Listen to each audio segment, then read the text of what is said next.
کو بوقت تقریباً 11:45 بجا ہمیں اطلاع ملی کہ وہاں پہ گلچبہ میں قتل کی واردات ہو چکی ہیں اور لاش کو اسپتال پہنچایا گیا ہے.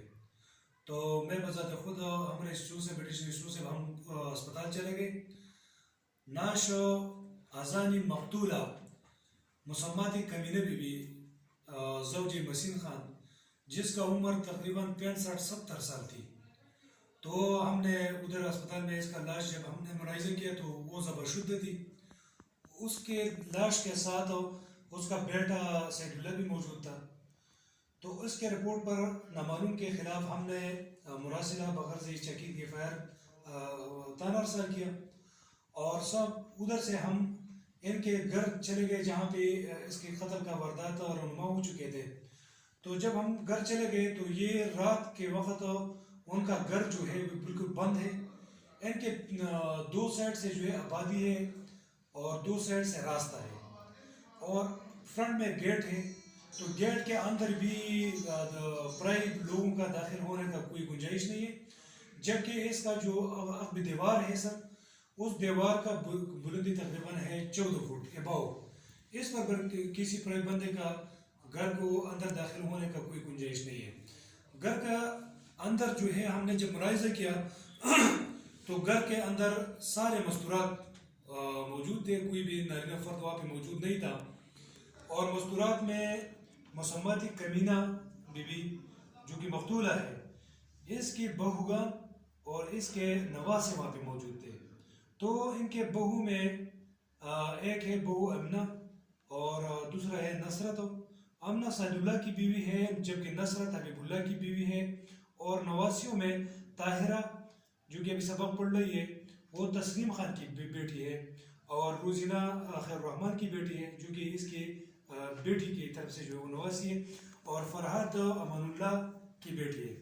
ہم نے ادھر ملاحظہ کیا لیکن خون وغیرہ کچھ ایسی چیزیں جو کہ سرکمسٹانسز ایویڈنس ہے اس کا ہم نے فوری طور پر کلیکشن کیا. اور اگلے دن جو ہے کیونکہ یہ بلائنڈ مقدمہ تھا اور اس کو انتہائی بے دردی کے ساتھ ان کو ذبح کیا تھا اور اس کے ہاتھ میں تسبیح کے دانے بھی تھے. تو اس طرح لگتا تھا کہ وہ سوئی ہوئی حالات میں جو ہے کسی نے ذبح کیا ہے. تو معاملہ کافی جان بین کی محتاج تھی اور یہ سارا جو ہے حالات ہم نے آر پی او صاحب ناصر محمود خان سدی صاحب اور ڈی پی او سوات شفیع اللہ خان گنڈاپور صاحب کے نوٹس میں لائے گئے. تو انہوں نے بالکل سختی سے نوٹس لیا اور ہمیں بہت اسٹرکٹلی ڈائریکشن دی کہ اس میں آن تک محنت کر کے کم سے کم عرصے میں اس کیس کو بے نقاب کرے. تو ہم نے اس میں تفتیش شروع کی. تفتیش کے دوران کیونکہ تفتیش حالات واقعات جو کہ گراؤنڈ ریئلٹیز ہے وہ کچھ اس طرح ہے کہ گھر کے اندر جو ہے باہر کا بندی کا داخلہ بالکل ناممکن تھا اور گھر میں کوئی نارینہ فرد بھی موجود نہیں تھا. تو اسی وجہ سے ہم نے اس تفتیش کا آغاز جو ہے ان کے گھر کے مستورات سے شروع کی. تو تفتیش چونکہ ہمارا جو کہ قابل ترین جو ہے تفتیش افسر ہے اعجاز خان یہ بھی ہم رہتے ہیں. ہم نے ٹیم ورک پہ جو ہے وہاں پہ جا کے ہم نے انٹروگیشن شروع کی. انٹروگیشن میں طاہرہ جو کہ ایک طالب علم ہے روزینہ اور فرحات ان تینوں کو ہم نے انٹروگیٹ کی. ایک کمرے میں سوئی ہوئی تھی اور بوقت وقوع یہ اپنے کمرے کے اندر چونکہ آپس میں یہ بات چیت کر رہے تھے. اور جبکہ اس کا جو کیا نام ہے بابی ہے سید اللہ کا نصرت بی بی یہ نصرت بی بی جو ہے یہ گیٹ کے ساتھ ایک کچن ہے جو کہ وہاں پہ وہ آگ بھی جلاتے ہیں اور ایک رہائشی کمرہ کی شکل میں کچن ہے. تو وہ وہاں پہ سوئی ہوئی تھی. ان کے ساتھ بانو نبی ایک لڑکی ہے جو آئی تھی ان کے ساتھ وہ ادھر سوئی ہوئی تھی.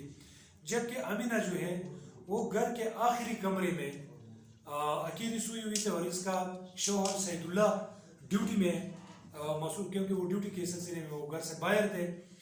تو ان ساروں کا جو ہے ہم نے انٹروگیشن شروع کی. ان کے موبائل نمبرات ہم نے قبضے میں لے کر بغرض سی ڈی آر ہم نے اس کو آگے بھی بھیج دی. چونکہ انٹروگیشن کے دوران ہم نے مختلف زاویوں پر جو ہے ان پر سوالات کیے اور ان سوالاتوں کے سلسلے میں اور اسی دوران مسمات امنہ زوجہ سید اللہ جس کا عمر 21-22 سال ہے اور یہ مسمات کمینہ بی بی مقتولہ کی بہو ہے، اس نے دوران انٹروگیشن ہمیں انکشاف کیا کہ کئی دنوں سے میرا دل بھر گیا تھا کیونکہ ان کا میرا ساتھ رویہ اچھا نہیں تھا، اور یہ زیادہ جو ہے محبت اور زیادہ ریلیشن شپ وہ میری نند کہنے دیورانی کے ساتھ رکھتی تھی، مسمات نصرت کے ساتھ. تو اسی وجہ سے مجھے بہت زیادہ غصہ آ رہا تھا اور کافی دنوں سے میرے دل میں یہ بات بالکل میرے ذہن میں گردش کر رہی تھی. تو میں نے اس دن فیصلہ کیا کہ آج میں اس کا کام تمام کر دوں گی. میں نے چوری تیز کی تھی اور بالکل تیار میرے ساتھ پڑی ہوئی تھی. میں نے رات کو اس کو نیند کی گولیاں دی اور اس کو میں نے کہا کہ یہ درد اور بخار کی گولیاں یہ کہا تھا کہ آپ آرام کر لیں. جب وہ گہری نیند میں سو گئی تو میں آہستہ سے کمرے سے باہر نکل کر تمام گھر کے جتنے بھی کمرجات ہیں ان کمرجات کو باہر سے میں نے کنڈے لگائے. پھر اس کے بعد میں ادھر جا کر ادھر جو جس کمرے میں وہ سوئی ہوئی تھی تو اس کو میں نے سوئی ہوئی حالات میں اس کو میں نے ذبح کیا. جب میں نے ذبح کیا تو اس کے بعد اس کے کانوں میں جو سونے کی بالیاں تھی طلائی اور اس کے میخے کی یہ میں نے نکال کر ایک تیری میں بند کیا، اور جو چوری ہے جس پر میں نے اس کو ذبح کی تھی وہ میں نے اپنے باتھ روم کے اندر لے جا کر وہاں پہ میں نے خوب دھو لیا. اور یہ سونے کے زیورات جو ہے یہ میں نے اپنے کمرے کے دیوار دروازے کے پیچھے کارپیٹ سے نیچے فرش میں نے دفن کیے ہیں. تو اس کی نشاندہی پر وہ چوری علیہ قطع اور وہ سونا طلائی زیورات بالیاں اور میخے کی یہ ان کے نشاندہی پر ہم نے نکالی. چونکہ چوری اس نے دھولی تھی اور اس کے اوپر جو ہے خون کے داغ بھی موجود نہیں تھے، اور اس کا جو بالیاں تھی سونے کا تو وہ بالکل خون میں لت پت ہے اور وہ اسی حالات میں جو ہے ہم نے قبضہ میں کیے. ان سارے حالات کے پیش نظر ان کو مسمات امینہ کو اس مقدمہ میں باقاعدہ ملزم نامزد ہوئی، اور یہ سارے حالات ان کے گھر والوں کے اس کے شوہر سید اللہ کے سامنے بیان بھی کی، اور اس کے یہ سارے حالات جو ہے ان کے سامنے تھی.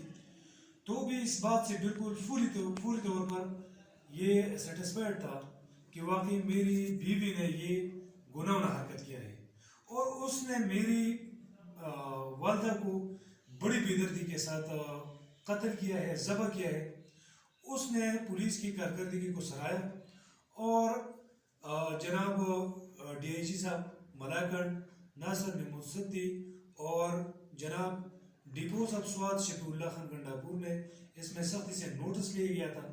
اور ان سارے حالات واقعات کا جو ہے ہم نے جو جامعہ رپورٹ ہے وہ اپنے بسران کو بھی جمع کیا ہوا ہے، کیونکہ اس علاقے میں جب اکثر قتل کی واردات ہوتی ہے تو وہ گمنام ہوتی ہے. تو یہ ایک بلنٹ قسم کے مقدمات ہوتے ہیں، آندھا قتل ہوتے ہیں، اور آندھا قتل کا جو ہے سراغ لگانا کافی مشکل ہوتا ہے. اتنی صفائی کے ساتھ مسمات امنہ نے یہ وقوع رونما کی تھی، اس کا ارتکاب کیا تھا کہ اس کا جاننا بہت زیادہ مشکل تھا. تو اس میں ہم نے آن تک محنت کی اور الحمدللہ تقریباً 24 گھنٹوں کے اندر یہ کیس بے نقاب ہوا. اسی طرح ریسنٹلی ایک قتل ہوا تھا جو کہ ایک شوہر نے اپنے بیوی کو قتل کیا تھا اس کے منہ پر سرانہ رکھ کر، وہ بھی ایک گمنام اور آندھا قتل تھا. تو الحمدللہ وہ 24 گھنٹے میں ٹریس ہوا تھا. تو اس کا جو ہے میں جو سمجھتا ہوں تو یہ ہمارا ٹیم ورک ہے. ہمارے ساتھ ایڈیشنل ایسو صاحب ہے سرباز خان، چونکہ بہت اچھا ڈیوٹی پرفارم کر رہا ہے.